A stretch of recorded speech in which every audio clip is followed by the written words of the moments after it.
Estamos aqui no Teatro Boa Vista, compartilhando dessa causa justa e até desumana com os professores aqui do estado de Pernambuco. Estamos aqui com a coordenadora, não é isso?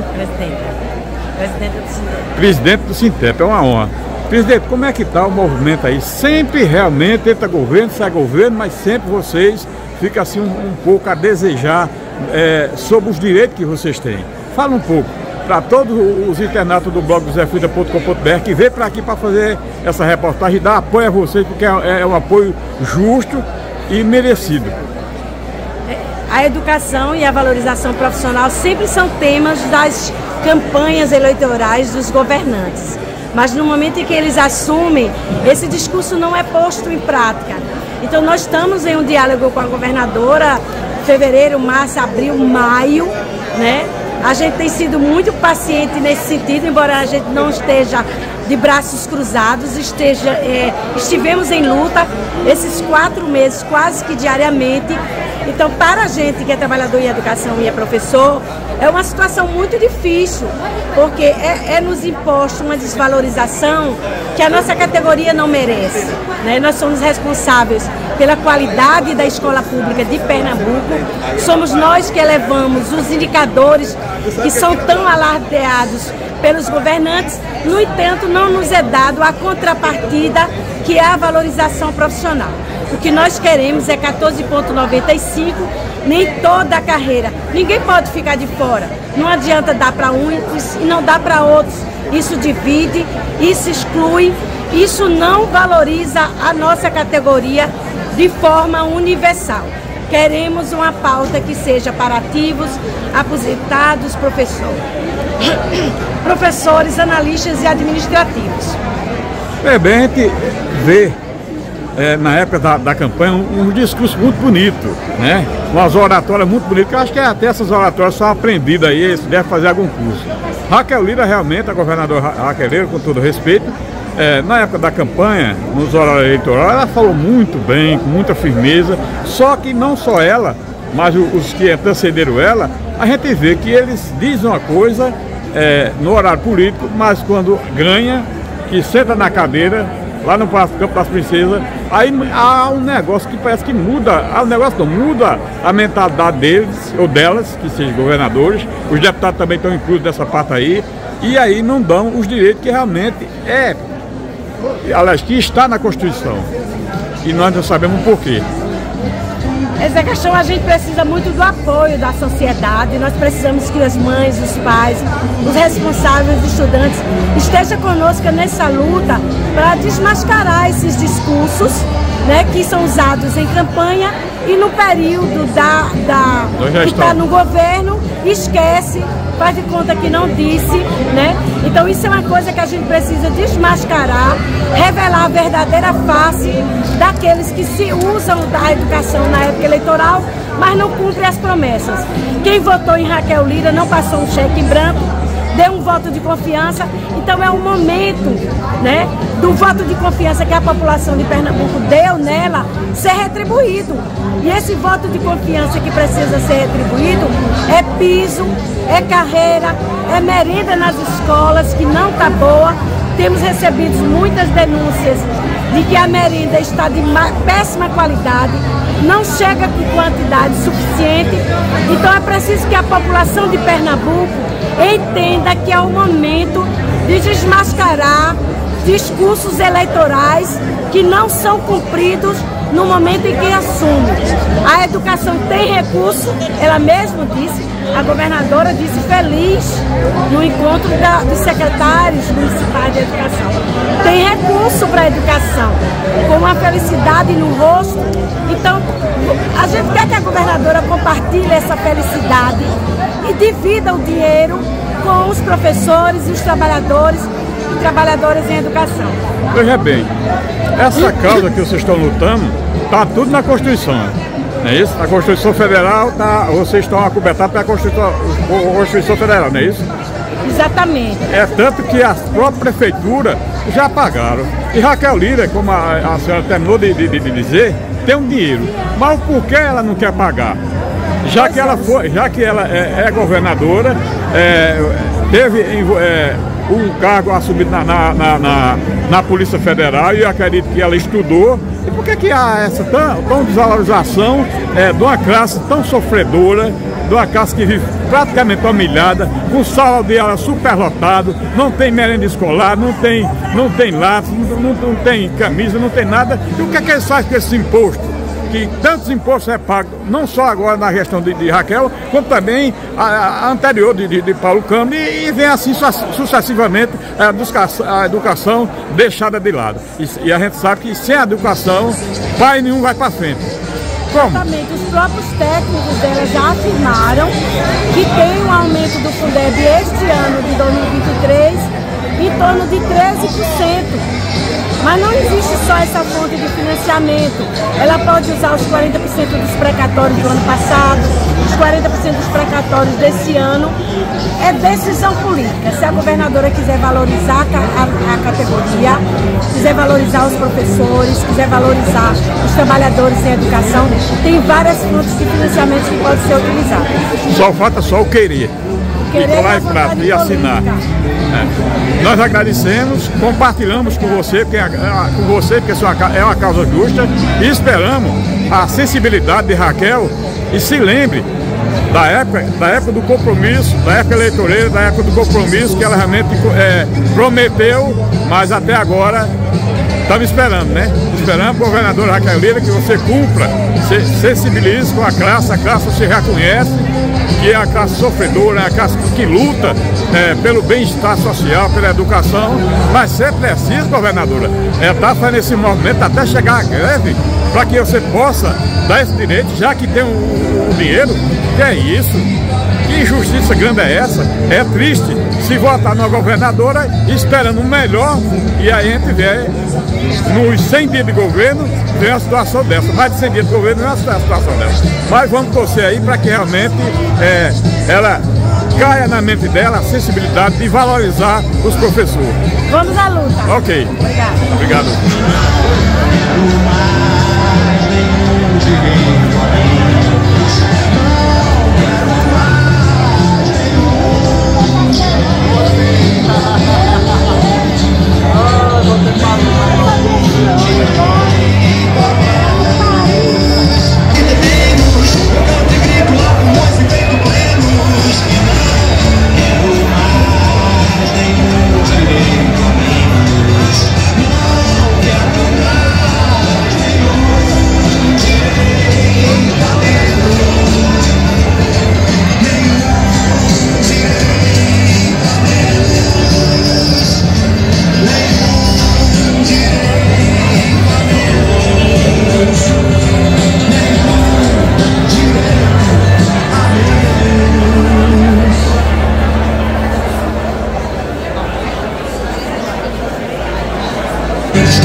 Ô amigo, pessoal da técnica aqui, dá pra acender a luz?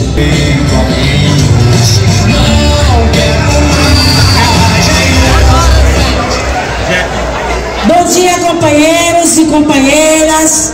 Desejar aqui as boas-vindas aos companheiros de todos os lugares. Temos uma assembleia bem representativa. Esperamos que até o final desta semana, mas a representatividade está garantida. Desejar as boas-vindas aos companheiros que passaram a noite viajando, que estão aqui, como os companheiros de Petrolina. Uma salva de palmas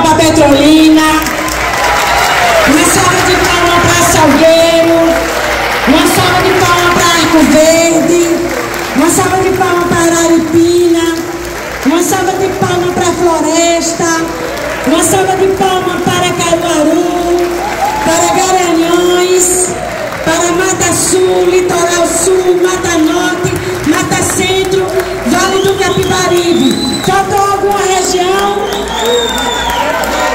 São José do Egito, a terra da poesia, a terra dos poetas e guerreiros lutadores. Esqueci de propósito, viu? Para dar um destaque. Recife, como eu poderia deixar de dizer? Recife, a terra do frevo, a terra dos rios, Jaboatão, Olinda, Paulista, São Lourenço da Mata, Olinda, Moreno, São Lourenço da Mata, Camaragibe. Como é que a gente pode esquecer de Camaragibe, a terra dos camarás? Então temos uma assembleia, como vocês podem ver, vocês mesmos se pronunciaram, representativa do nosso estado todo, dessa rede que é capilarizada, né? Que a gente não consegue garantir todos os 37 mil ativos aqui no auditório, mas a gente tem certeza que a nossa articulação ela é permanente com as 1.054 escolas. E é isso que tem nos fortalecido nessa luta, que mais uma vez ela continua. Nós estamos já na 4ª Assembleia da Campanha Salarial, realizamos a 4ª mesa de negociação, né, financeira, que foi ontem. Nós vamos dar os informes. Temos marcado já a negociação também da pauta educacional, que inclui eleição direta para diretor, o concurso e os precatórios. Sexta-feira, pela manhã, na Secretaria de Educação, temos mais uma mesa de negociação. Antes da gente dar os informes, vou chamar aqui nossa grande guerreira, nossa grande lutadora, o anjo do SACEP, como muita gente diz, a coordenadora Morena da ACEP. Morena, por favor. Quem ainda não for filiado à ACEP, procure se filiar, porque a nossa associação fica dentro do hospital para fazer a defesa dos nossos direitos. Henrique, aqui, Morena, está com o microfone para os informes sobre a luta em defesa do SACEP.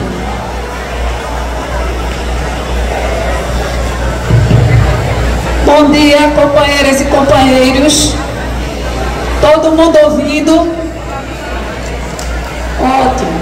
Bom, atualizando, né, os informes sobre a situação, nossa assistência à saúde, infelizmente, em relação às dificuldades da assistência na rede credenciada e no hospital e toda a rede própria, persiste.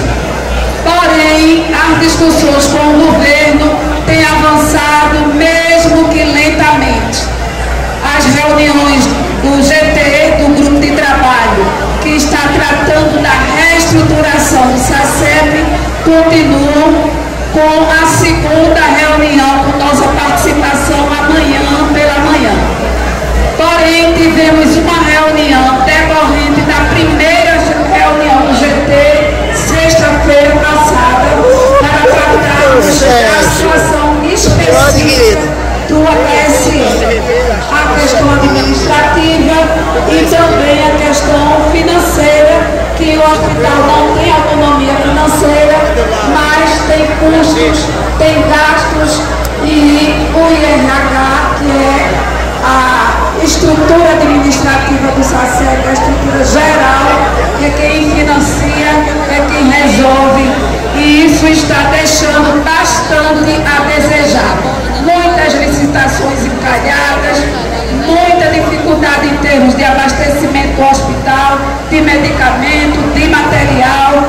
Tudo isso foi discutido na reunião, e nesta reunião tiramos um encaminhamento bastante importante e significativo para que possamos dar um destaque a situação do hospital no sentido de garantir o abastecimento necessário, de garantir o funcionamento administrativo que nós, enquanto beneficiários e beneficiárias, precisamos.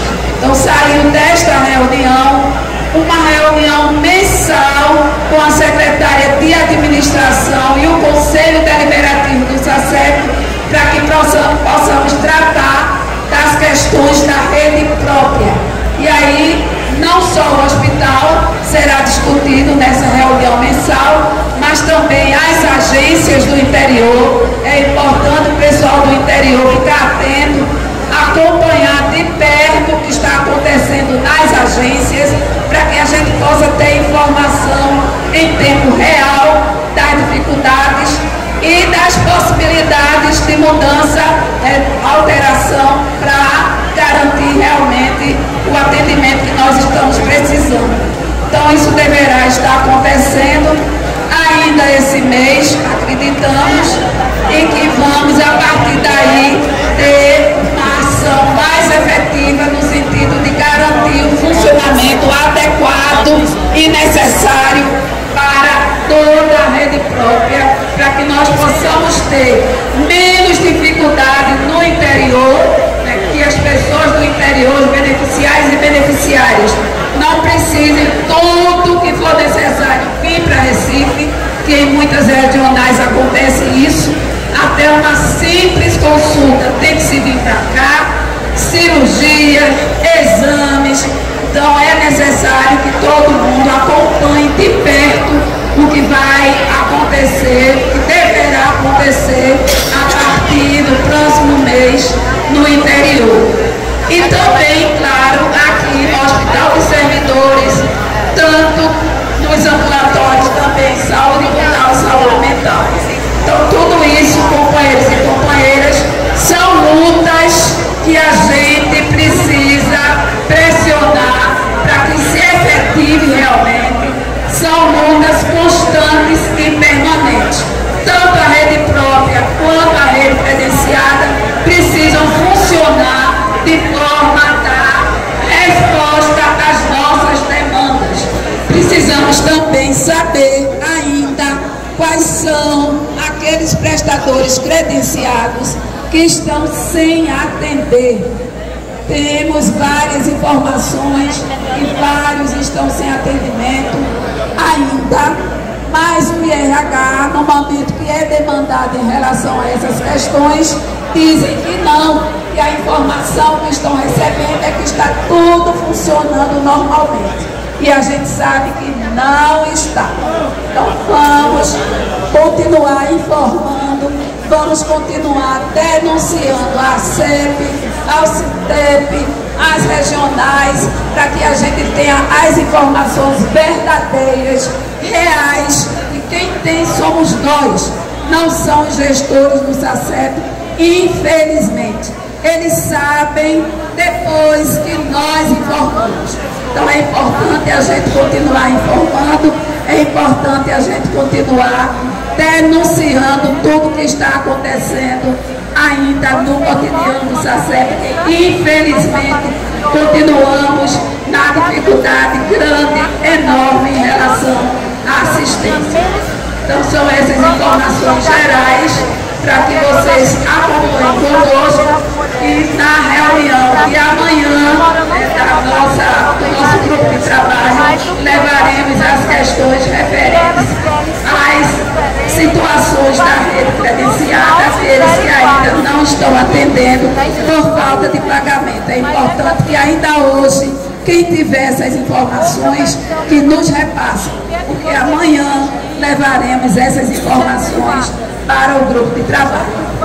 Então são essas as atividades e agradeço a todos e todas, e a luta continua sempre em defesa da vida, em defesa de uma assistência de qualidade, porque nós contribuímos mensalmente através do nosso desconto em folha com este objetivo. Não é para que a gente chegue no credenciado, chegue na rede própria e diga: você não tem atendimento. nós temos o direito a atendimento, porque nós não somos inadimplentes. Nós contribuímos com 70% de taxa ou mais, e o governo com 20%, com 30% ou menos. Então, o direito à assistência é líquido e certo. Não vamos abrir mão disso. O SACEP é nosso e o direito à assistência é garantido. Vamos nos posicionar sempre em defesa da vida, da nossa vida, do nosso direito à assistência. Bom dia a todos e todas. Até a próxima. Obrigada, Morena. É uma luta que não acaba, ela é permanente, mas ela tem dado resultados aí com retorno de muito empresas da rede conveniada com a normalização, embora não do jeito que queríamos em relação ao atendimento do SACEP. Dizer também aqui que alguém perdeu um óculos, é um óculos de sol, qualquer coisa pegar aqui com o pessoal de apoio, quem esqueceu, quem perdeu está aqui. Chamar agora o companheiro Paulo Biratã, representando a CUT, para dar os informes sobre o fórum dos servidores, que está também em negociação com o governo.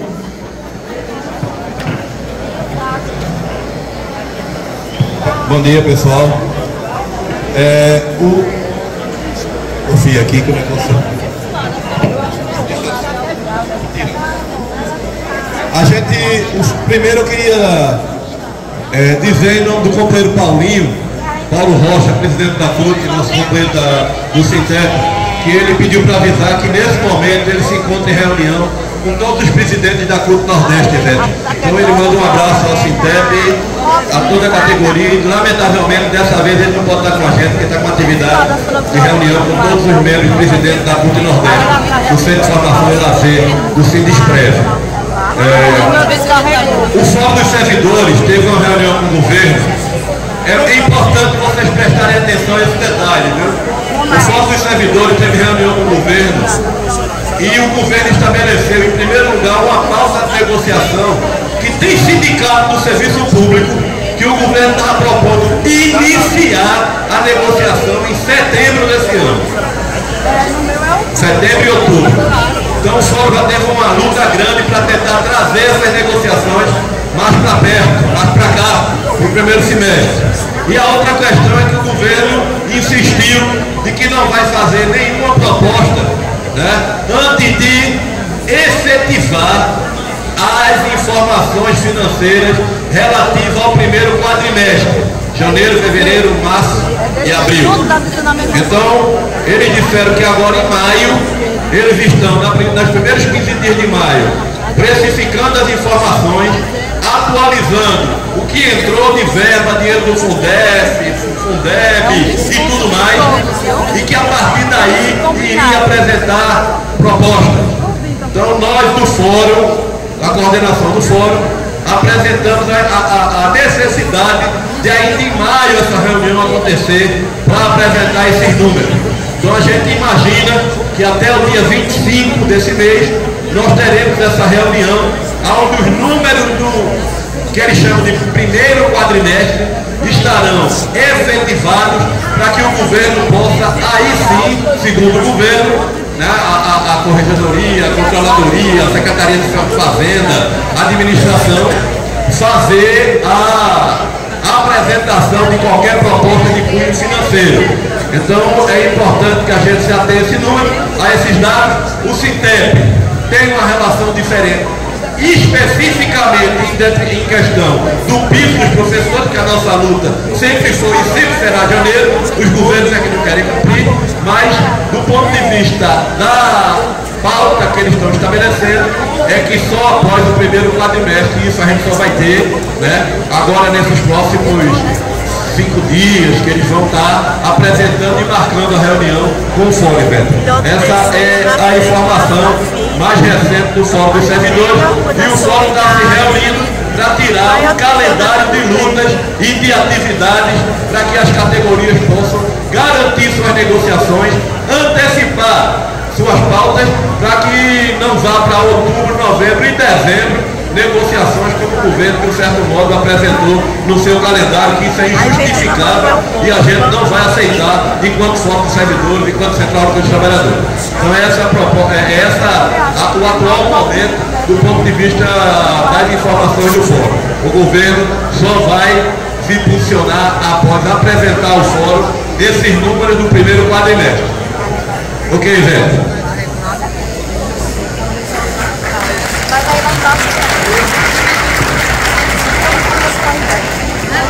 Muito obrigada, Paulo. Eu gostaria nesse momento de pedir aqui aos companheiros e companheiras, né?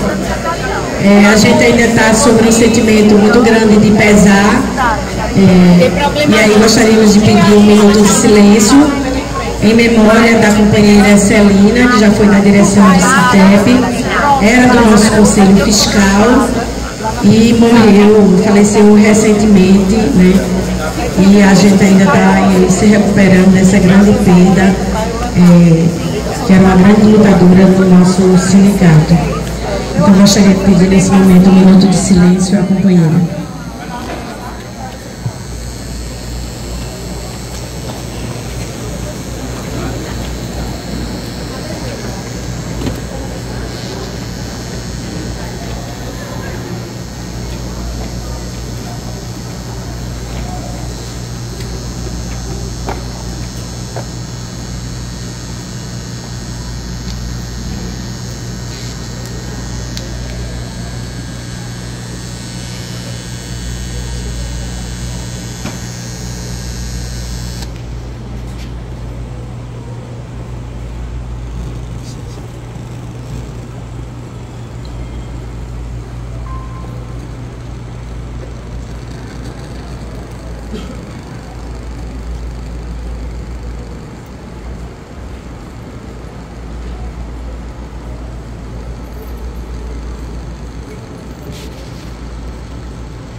Incluir neste momento de pesar a companheira Odete, de Petrolina também. Celina, presente. Celina, presente. Celina, presente. Odete, presente. Odete, presente. Odete, presente. Referenciar o luto nesse momento significa também valorizar a vida. Então, obrigado por estarmos aqui vivos e na luta.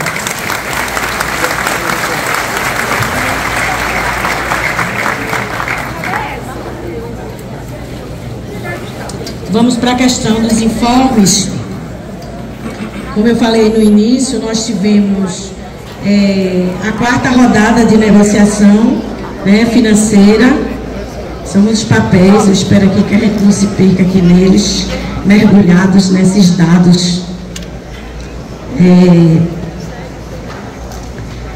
E nós teremos também ainda a quarta rodada da mesa específica da educação. São duas mesas, como a gente tem colocado aqui todas as vezes.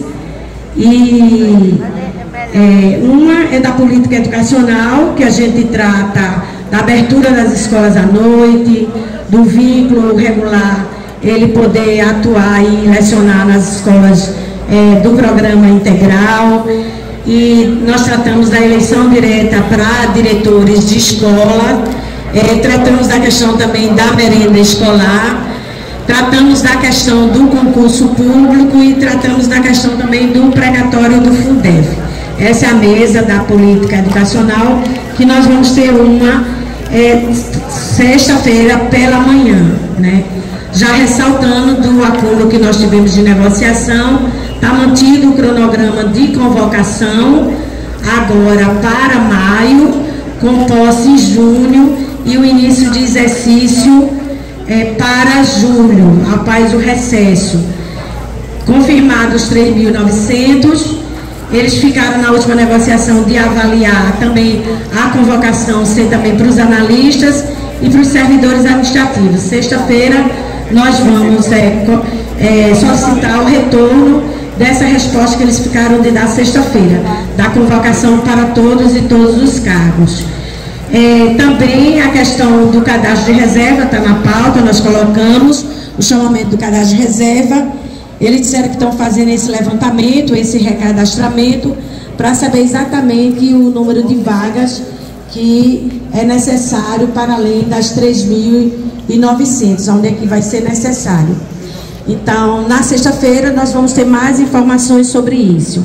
Os precatórios do Fundef, eles reafirmaram novamente a segunda parcela, que assim que a União fizer o repasse, será feita a transferência para as contas dos professores e professoras. Nós ontem perguntamos na mesa específica financeira se tinha alguma relação com o hackeamento dos dados que foram feitos do site da Secretaria de Educação. Então eles jogaram isso para sexta-feira, para que a gente possa ter essa resposta sexta-feira, porque o Conselho Federal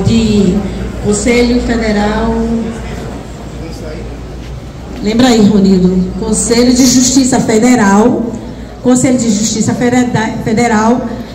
antecipou o pagamento que geralmente a União faz em agosto, antecipou para junho, né? Então, aquele cronograma que no ano passado nós vivenciamos em agosto, né? Isso é a previsão do Conselho Federal, Conselho de Justiça Federal, e aí precisa ter os desdobramentos administrativos, que vocês lembram no ano passado, né? É preciso que o Supremo faça o depósito na conta específica da educação aqui de Pernambuco, e às vezes isso, do ponto de vista administrativo, pode haver atraso. Em todo caso, a gente está com o parâmetro de junho e vamos estar atentos em relação a isso. A nossa assessoria jurídica está indo para o Supremo também esta semana, para junto lá o Supremo também se inteirar e realmente garantir desse cronograma. Então, assim, a gente está com essa retaguarda jurídica já nesse acompanhamento. A nossa preocupação é em relação ao hackeamento dos dados, que nós já mandamos um ofício para que o governo diga que dados nossos esse grupo criminoso hackeou, né? E que dados nossos está de posse desses grupos criminosos, porque quem hackeia é um crime.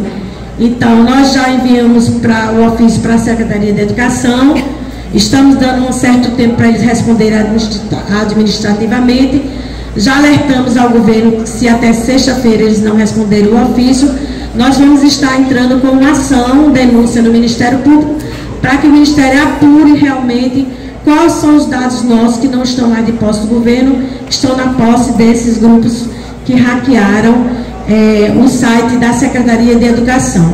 E aí a gente já está se prevenindo, porque esses dados são dados que têm relação com toda a folha da primeira parcela que já foi paga, né?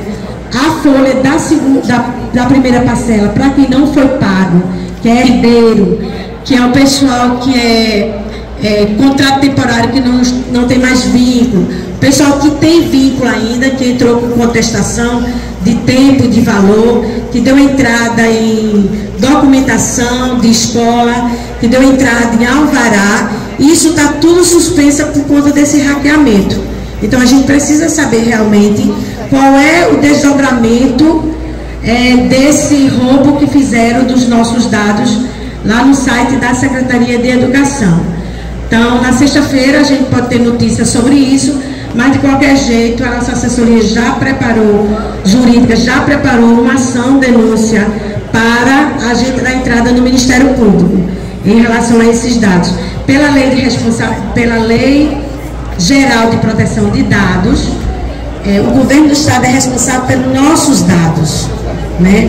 Assim como o Sintep é responsável pelos dados de vocês, que vocês entregam a nós. A multa é altíssima, né? Qualquer pessoa pode depois acionar a justiça contra o governo do Estado, no caso de seus dados depois for parar na mão de criminosos e aí aumentar a questão de golpes. Então isso a nossa assessoria jurídica já está preparada para essa ação junto ao Ministério Público, e aí também a gente vai atualizar depois. E aí, sobre o concurso e os precatórios, nós estamos nessa atualização. Eles confirmaram ontem que assim que chegar esse dinheiro na conta, a gente vai poder ter acesso, né, como a gente teve no ano passado. Eu acho que demorou, 5 dias para ser repassado para os professores e professoras, né. Na pauta financeira, né, que foi o que a gente tratou ontem, né, eu acho que aqui vocês lembram o que foi que o governo apresentou na mesa de negociação passada, né. Colocou a premissa, dentre delas várias, mas a gente destaca a premissa que eles colocaram da nossa data base, que é em junho, né? A gente fica sempre nessa situação, espremido em 2 datas que são referências para os nossos reajustes. A data do piso, que é janeiro, e a data de junho, que é a data base aqui dos servidores públicos estaduais, né?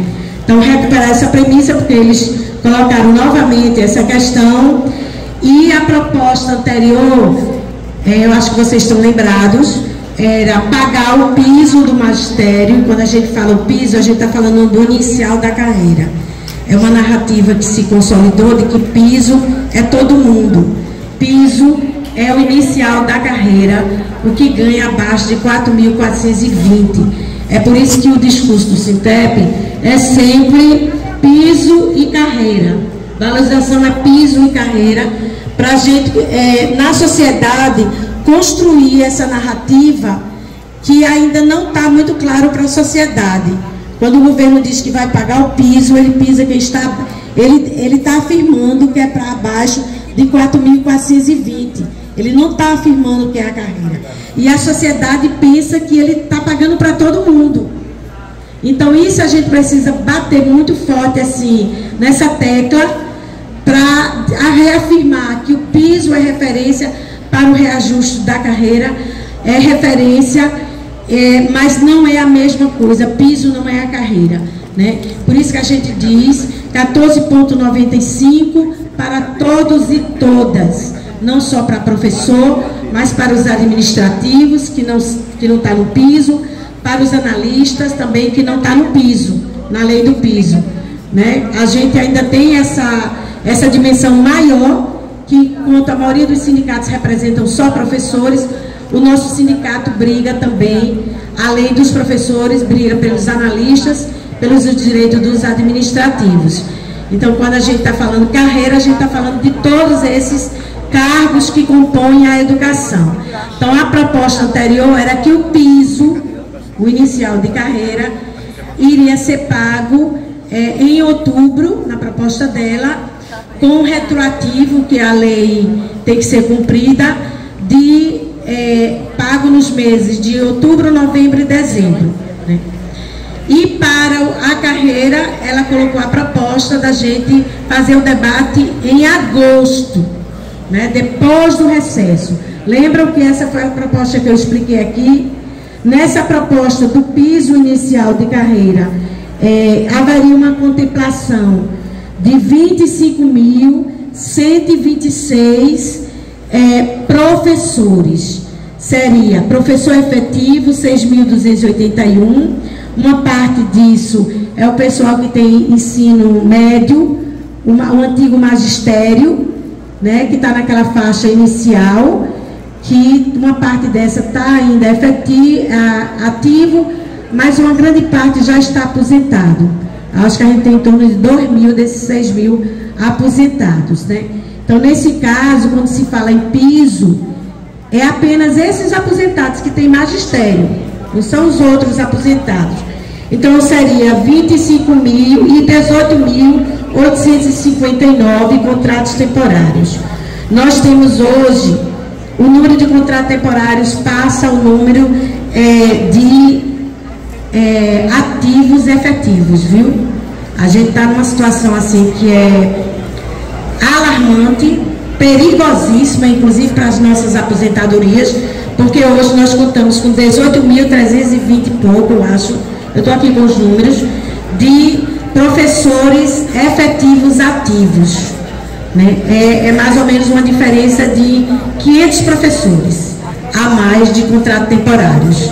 Então, tem um peso enorme, né? É por isso que a gente tem que estar todo mundo junto, trazer cada vez mais para perto de nós, ficarmos juntos, os ativos, tanto efetivos como os contratos temporários.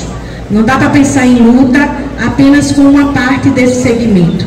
Nós só podemos pensar em luta com todo mundo junto, porque isso aqui quebra a perna de qualquer luta, porque os contratos temporários é mais de 50% da nossa categoria que está nas escolas hoje. Então a gente vai ter que fazer um trabalho muito consistente, de muita articulação, de muito pertencimento, de muita cobrança. Eu tenho dito nas escolas onde eu for, a gente tem que fazer não só um trabalho de aconchego dos contratos temporários, para eles se sentirem parte também da nossa categoria, que só muito recentemente eles nos colocaram nessa posição de se sentir assim, mas também de cobrança, da responsabilidade deles com a luta. Os contratos temporários, em relação ao Sintep, tem uma dívida. Tem uma dívida.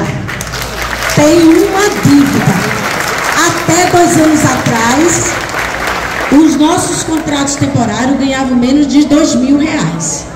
Era 1.800 e 1.200 e pouco, né? A gente hoje está com 3.800 e pouco, quase 4.000. E a gente nessa luta vai passar para quase 4.500, né? Não é pouca coisa. Em menos de 2 anos você mais que dobrar o seu salário. Em lugar nenhum tem uma elevação salarial tão grande. Então eles têm uma fragilidade pelo vínculo, por isso que a gente precisa estar nessa união com eles, para também formar uma barreira de proteção contra assédios, né? Não tem essa balela de demissão. Ninguém é demitido por fazer greve ou por fazer paralisação. Vamos acabar com essa história, meus. Vamos acabar com essa história. Sabe aquela história que você conta uma mentira várias vezes e as pessoas acreditam, né? Então, quando tem união, ninguém é demitido por um momento de greve, né? Então, mas também tem que ter uma cobrança muito séria sobre os contratos temporários. A dívida é com a categoria, né? E luta e direito não é só de lá para cá, tem que ser de lá, daqui para lá, tem que ser de lá para cá. Essa cobrança cada um tem que fazer e o sindicato vai fazer. Vocês hoje estão ganhando quase 4.000 por causa do Sintep. Por causa do Sintep. Não venham tirar esse mérito do nosso sindicato, que é vergonhoso se alguém se atrever a tirar esse mérito do sindicato. É vergonhoso. E acreditamos que a grande maioria da categoria dos contratados está reconhecendo isso. Está reconhecendo o mérito do sindicato. Mas não é suficiente. É preciso estar na luta para fazer o reconhecimento desse grande sindicato que não só conquistou o piso e vai manter o piso. E detalhe, não é nem um detalhe, é uma estratégia. Às vezes a gente pensa que a lei está aí, né? Está garantido, mas não está não. Os prefeitos, governadores, todos os anos se articulam para derrubar a lei do piso. Então, se não colar no Sintep, se não colar no sindicato, na CNTE, essa conquista vai do peleléu, como o povo diz, né, do interior. Vai por água abaixo, vai por ralo. Então, não vamos sentar, deitar em berço esplêndido, achando que a gente já tem um piso e que pronto, eu posso relaxar. Em luta, ninguém relaxa, minha gente. É o olho aberto, o olho da frente, o olho de trás, o olho de cima, o olho de baixo, todos os olhos abertos, né? Para a gente garantir a permanência dos nossos direitos. Então, retomando, a proposta era do piso em outubro, negociação só em agosto. Nós tiramos uma estratégia de desgaste, nós tiramos uma estratégia de paralisações, né, que nos permitiu, na mesa de negociação ontem, ter avanços. Mas eu vou avisando logo que o avanço não é aquilo que a gente quer na sua totalidade, né? O que é que a gente teve, né? Primeiro dizer que ontem a direção fez uma avaliação e a gente vai colocar a avaliação aqui para vocês, né? A gente, assim como o governo parte de algumas premissas, nós partimos de outras. Qual é a premissa? A premissa de que nós somos uma categoria só. Então não venha o governo com a proposta de A sem a proposta para B, C e D. Ninguém vai aceitar a proposta que é só para ativo, deixando de fora os aposentados. Ninguém vai aceitar a proposta que é só para professor, deixando os analistas e os administrativos de fora. Ou é para todo mundo, ou não é para ninguém. Como a gente quer que seja para todo mundo, a gente vai fazer tudo o possível para que seja para todo mundo, né? Então, isso é uma posição política, posicionamento político para o governo. Ninguém está aqui dizendo que a gente vai jogar dinheiro fora, não é isso. Mas a posição política da mesa de negociação é essa, né? Então, o que foi que avançou? E a gente fez uma avaliação ontem, que foram as paralisações, né? As paralisações não é uma greve, que a greve é digamos, uma radicalização, né? Onde a gente vai às últimas consequências, né? Quando você entra numa guerra, você pode ter vitória, pode ter derrota, né? Quando você entra numa guerra, no que é feito uma greve, você pode ter grandes vitórias e grandes derrotas, mas quem entra sabe que pode ir para um lado e para o outro, né? Então, até que a gente acumule forças para entrar em um momento desse, a gente na Assembleia passada aprovou as paralisações, e a gente acha que foi as paralisações que deram esse resultado, que não nos sentimos contemplados. Já vou dar essa premissa aqui. A direção fez uma reunião, está trazendo uma posição aqui, que a gente não aceita essa proposta. Qual foi a proposta que eles apresentaram? No lugar de cumprir o piso, né, em outubro, cumpriria o piso agora em junho. O projeto de lei iria em maio, para ser implementado já no salário de junho. No lugar de pagar o retroativo para outubro, novembro e dezembro, pagaria junho, julho e julho. Junho, julho e agosto. Obrigada aí, Ronildo e Paulo. Estão atentos, viu? E a outra questão é que a negociação que eles queriam fazer em agosto já foi feita ontem, né? Eles tiveram já que fazer esse recuo, né? E aí, mas estão colocando a questão da data base e fazer a negociação para o restante da carreira em junho. Aí o que foi que a gente colocou? Primeiro que essa proposta desune, traz divisão entre a nossa categoria, né? Ela contempla, claro, ela vai contemplar 2/3 de quem está na ativa, mas ela vai deixar de fora 52.550 trabalhadores em educação. Então a gente não pode aceitar. Não pode. Não pode. É uma proposta vergonhosa. Avançamos, por conta das mobilizações. Se fosse ela, tinha ficado lá em outubro. Mas não é suficiente para a gente aceitar. E a gente já antecipou isso. A gente disse que quem aprova é que a Assembleia, né, se quer a proposta, se aceita ou se não aceita, mas a gente já antecipou que é uma proposta que traz uma estratégia que a gente avaliou. Qual é a estratégia da governadora? Ela quer quebrar nossas pernas. Ela quer quebrar nossas pernas. Porque no momento que ela contempla 2/3 de quem está na ativa e não contempla 1/3 de quem está na ativa e nem mais o aposentado que está aposentado, ela quebra nossas pernas. Então a gente tem que pensar estratégias. Eu não vou dizer que a gente vai quebrar as pernas dela, porque a gente é contra a violência, mas a gente tem que dobrar. A gente tem que dobrar a governadora. Pensar estratégia de luta para dobrar esse espírito que ela está criando de divisão. Alertamos várias coisas a ela.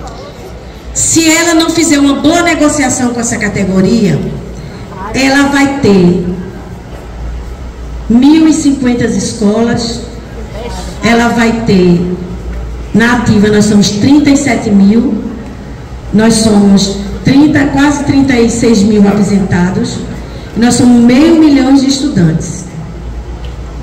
A gente vai estar fazendo um inferno da vida dela. Um inferno.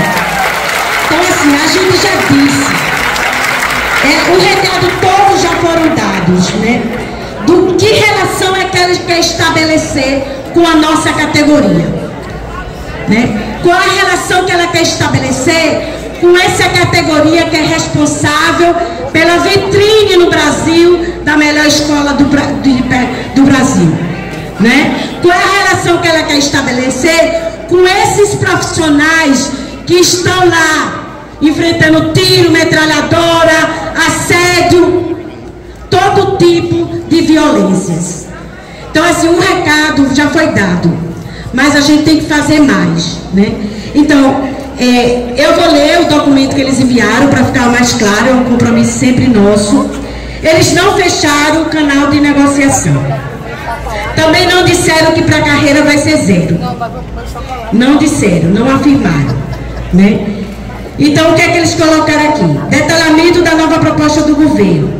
Concessão e pagamento do valor nominal do piso salarial profissional nacional, assegurando que nenhum servidor ocupante do cargo público de professor no âmbito do sistema estadual de ensino, com carga horária de 200 horas aulas mensais, independente da natureza jurídica de ser vínculo funcional, estatutário ou temporário de sua condição funcional em atividade ou aposentado, perceba um vencimento inferior a 4.420. Estabelecer que a implementação do disposto no item 1 anterior dar-se-á no mês de junho de 2023, com efeitos financeiros retroativos ao mês de janeiro, e com o envio do projeto de lei ao Legislativo Estadual no presente mês de maio. Definir que os valores nominais decorrentes dos efeitos financeiros retroativos referidos no subitem anterior serão adimplidos no trimestre junho, julho e agosto, nas seguintes condições, né? Junho seriam quitados os valores retroativos ao mês de janeiro, julho os valores retroativos ao mês de fevereiro e março, agosto os valores relativos ao mês de abril e maio. Manter o canal de diálogo ativo para a construção de alternativas consensuadas, tanto para a carreira docente, como para o quadro de pessoal técnico administrativo, auxiliar, assistente, analista educacional. Essa construção referida no item anterior teria como horizonte no prazo o mês de junho, ou seja, logo após as publicações do relatório de gestão fiscal do primeiro quadrimestre e do relatório resumido de execução orçamentária REL do terceiro trimestre, ambos do corrente exercício, o que conferirá maior segurança do ponto de vista das finanças do Estado, inclusive relativamente aos recursos do Fundeb. Realizar no período compreendido entre o presente mês até a data da próxima reunião de negociação de mês específica, tantas reuniões técnicas quanto forem necessárias, visando estudar os cenários financeiros para o referido debate da mesa de negociação, né? Dizer que a gente afirmou em mesa de negociação, o que é que a gente colocou, né? Nós temos, até o ano passado, nós tínhamos um comprometimento de 80,2,43 dos recursos do Fundeb na nossa folha. O Fundeb paga os ativos, o que paga os aposentados é o Tesouro Estadual.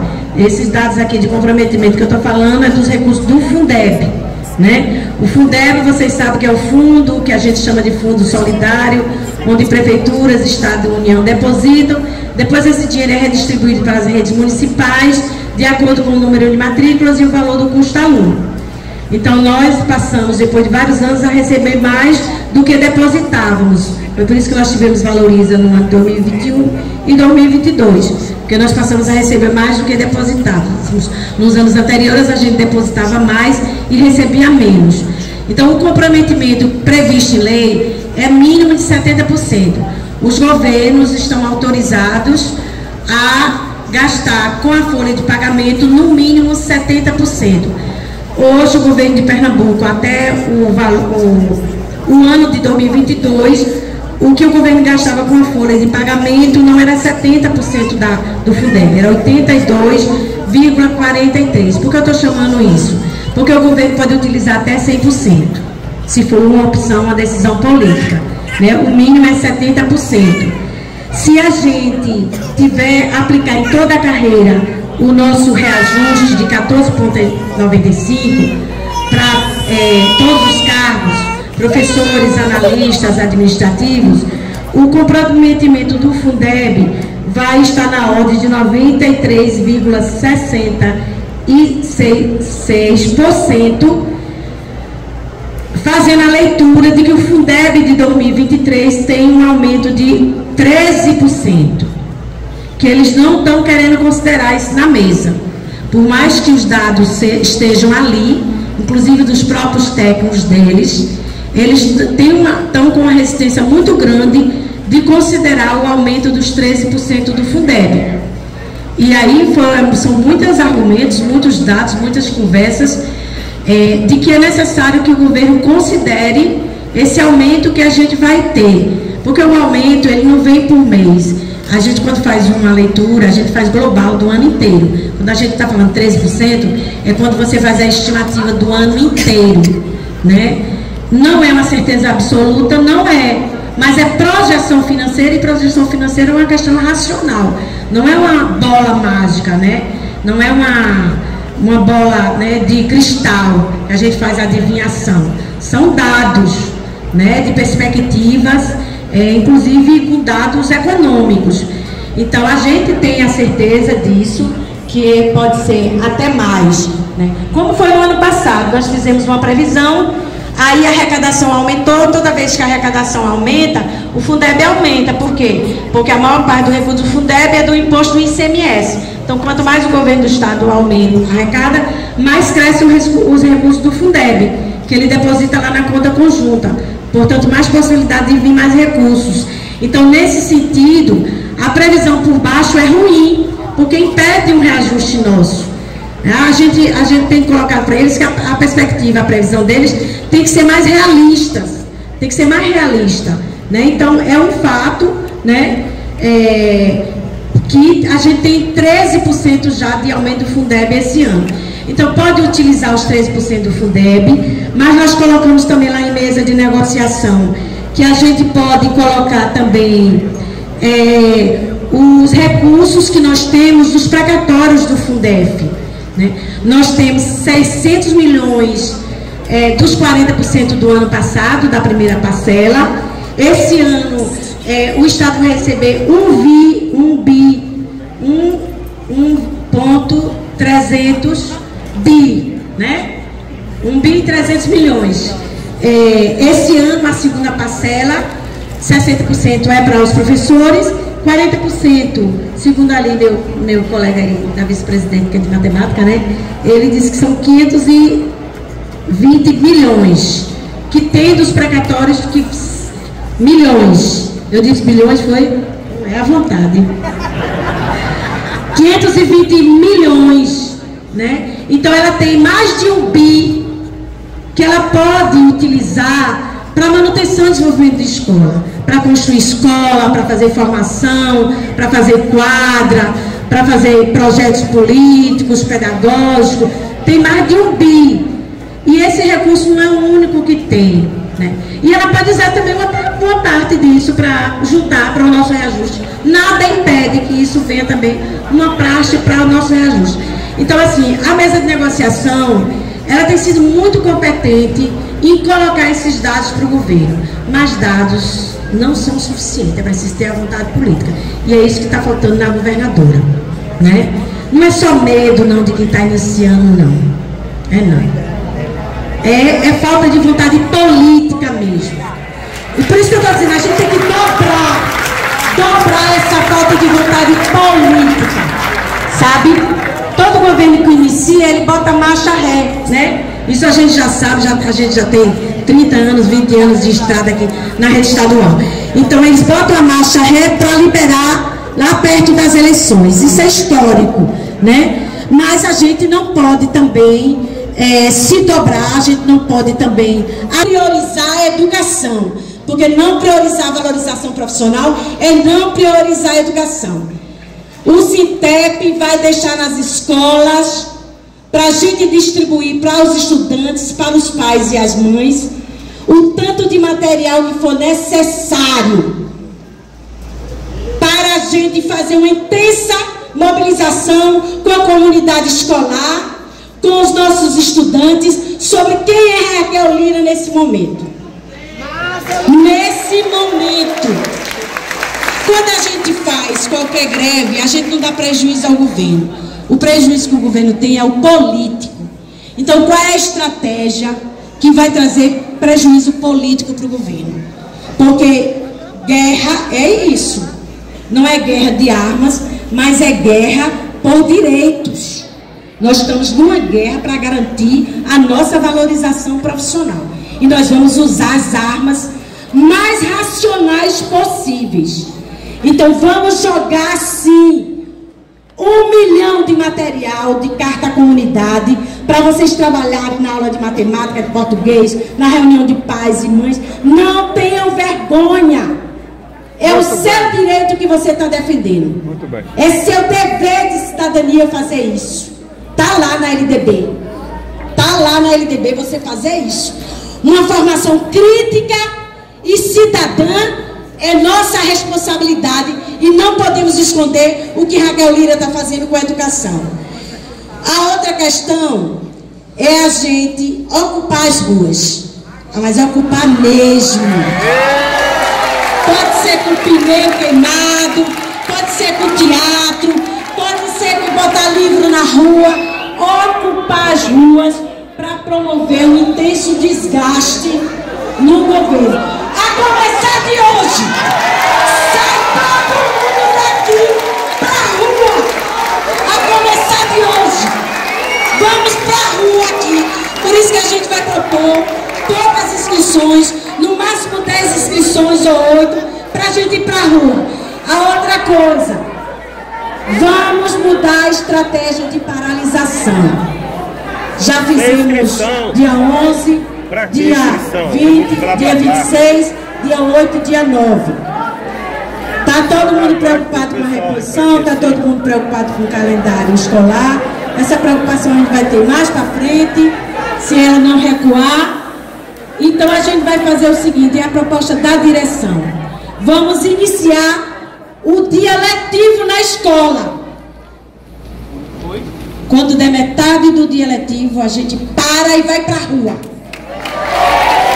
Eles não vão dizer que a gente não está cumprindo o dia letivo. A gente vai cumprir o dia letivo. Vai ficar um déficit de assunto, de conteúdo, vai. Mas eu queria lembrar aqui que o déficit de conteúdo está lá na instrução normativa e nós vamos cobrar. E a gente vai pedir a um diretor mostrar onde é que está a lei, dizendo que a gente não pode fazer reposição desde que tenha um professor e estudante em trabalhos extra-classe. Podemos sim.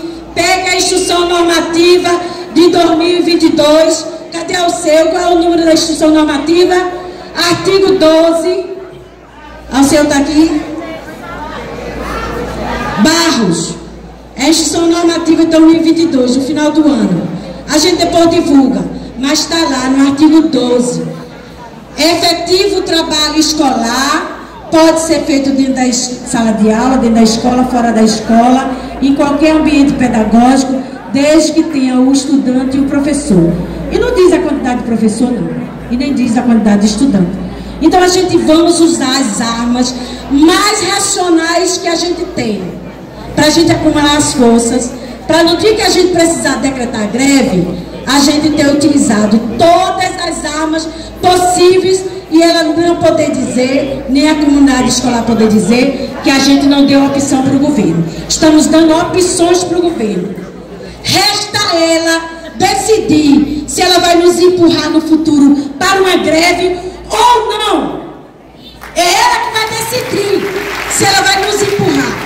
Porque nós queremos estar trabalhando, mas com direitos. Esse é o nosso sonho, é trabalhar com valorização profissional. Quando nós entramos numa greve, nós entramos forçado pelo governo, que empurra a categoria para esta radicalização. Então, antes de chegar esse momento, a direção está propondo que a gente faça esse conjunto de mobilizações estratégicas, a gente está chamando de guerrilha educacional, com o calendário dessas paralisações garantindo o ano letivo. A gente ia ser anunciado logo após, que a gente vai fazer uma reunião logo após terminar a Assembleia. Então, a proposta é esse conjunto que a gente chamou de guerrilha educacional. É luta na rua, é luta na escola, é luta junto à comunidade escolar, é luta na imprensa. Todos os municípios que tiverem bicicleta de som, vai ter bicicleta de som na feira. Sábado e domingo. Outdoor, carro de som e mídia todo dia e toda hora. Ela não vai ter descanso. Se ela está pretendendo tirar o nosso descanso, a gente vai tirar primeiro dela. Então, a ideia é a gente fazer 10 inscrições, unidos? Não? 5 inscrições pelo menos. Pelo menos 5, minha gente. Podemos botar 5? Pra rua!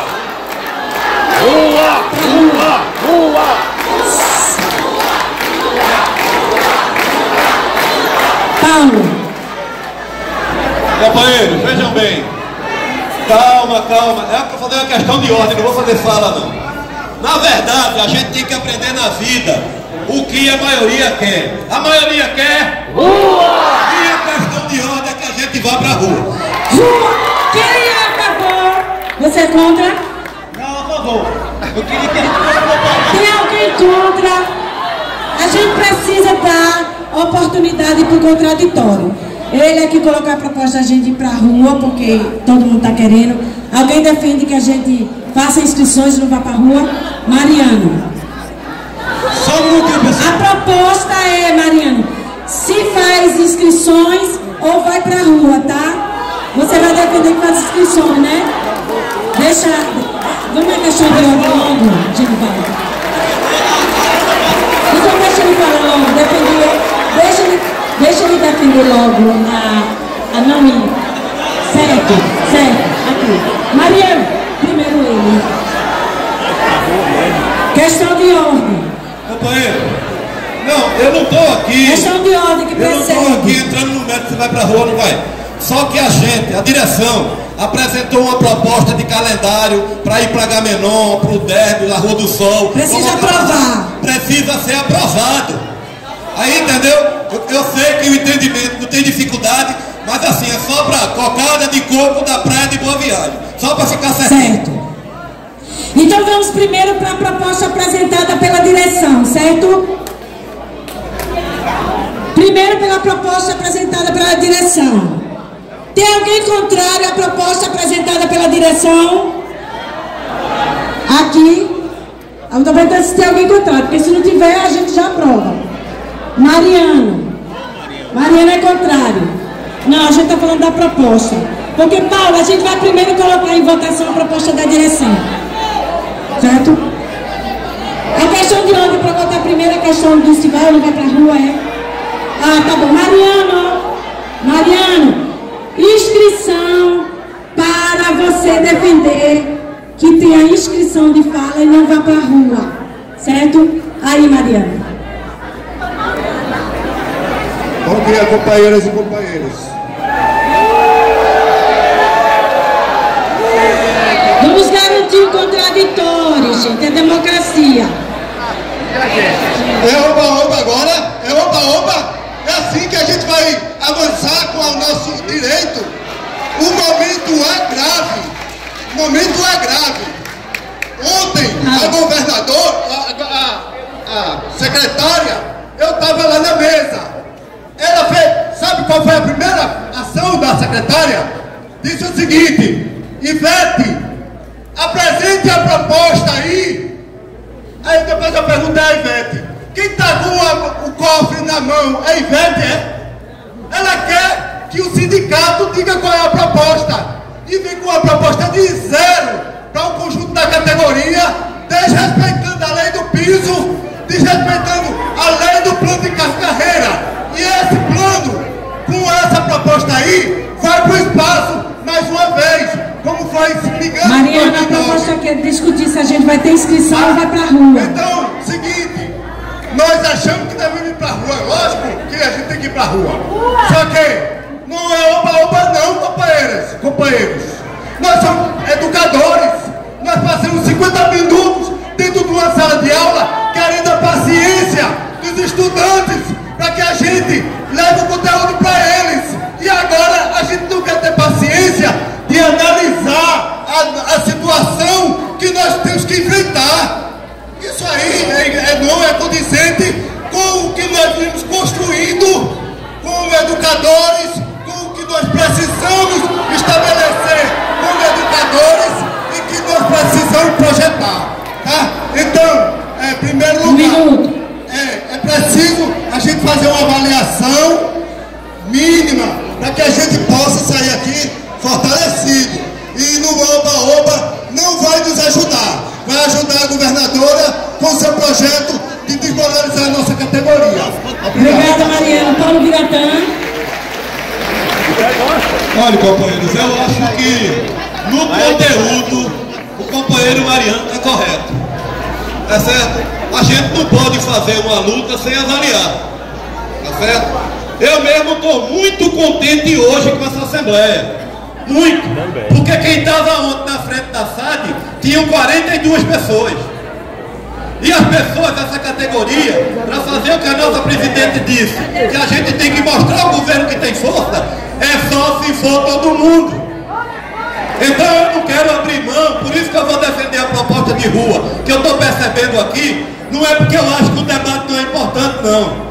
É porque a gente vai ter que pegar agora essa quantidade de pessoas que está aqui e ir para a rua. E que as próximas atividades, os companheiros também, depois que escutar a proposta do governo, se somem ao sindicato e vão para a rua. Porque a história dessa categoria não foi fazer atividade com meia dúzia de gato pingado, não. Foi com muito suor, com muita luta. Querem ir para a rua, vamos para a rua. Mas não podemos negar o debate. Então eu acho que está aí a diferença do que o companheiro Mariano está dizendo. Não retiro um milímetro do que ele disse da importância, mas se nós queremos ir para a rua hoje, não podemos abafar o debate político de avaliação, porque isso vai ser importante para o nosso futuro. Vamos para a rua, tem problema, vamos para a rua, e no dia 16 tem audiência pública do SACEP, viu? Dia 16, audiência pública do SACEP. A gente só precisa definir agora até onde a gente vai, o roteiro, né, Ivete? Rodrigo? Oi, Paulo. Tem proposta já, viu, Paulo? É isso que eu quero para gente. Em regime de votação, os companheiros que aprovam, a gente não tem inscrição em seguir agora para a rua, levante o braço. Muito obrigada. Os companheiros contrários, obrigada. Abstenções. Então ganhou a proposta da gente ir para a rua agora. Mas antes, precisamos aprovar a proposta da direção com todas as premissas aqui apresentadas em relação ao nosso conjunto de ações de guerrilha da educação da rede estadual de ensino. Tem alguém contrário a essas propostas? Não? Em regime de votação. Mariano é contrário? Inscrição, Mariano, quem vai falar? Mariano.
os nossos jovens para nada ou coisa alguma, porque retiraram 2/3 das disciplinas de formação da nossa estudantada. Portanto, é uma luta contra trabalhadores da educação e estudantes.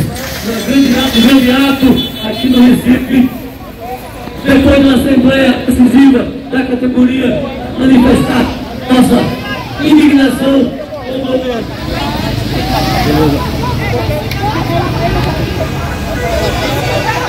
A outra opção não tem aí. São os trabalhadores que vão manifestar para a sociedade pernambucana recifense o descaso do governo do Estado com a nossa pauta salarial, com respeito ao piso salarial dos trabalhadores de educação na carreira, segurança nas escolas, SOS, SACEP, Estado Tributário.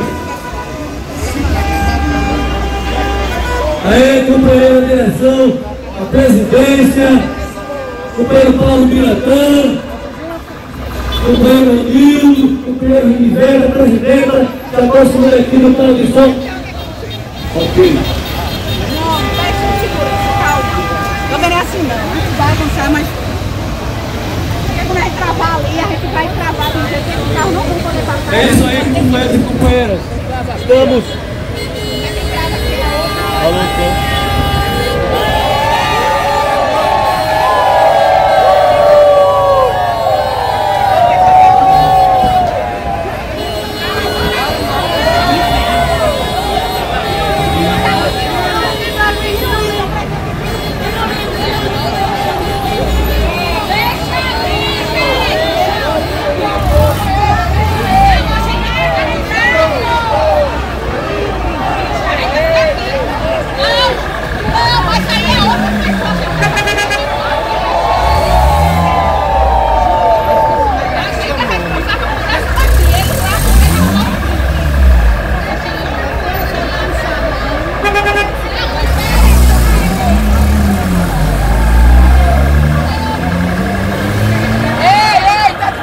Cabeça pra baixo, aí, bota pra cima, senão já tá ruim.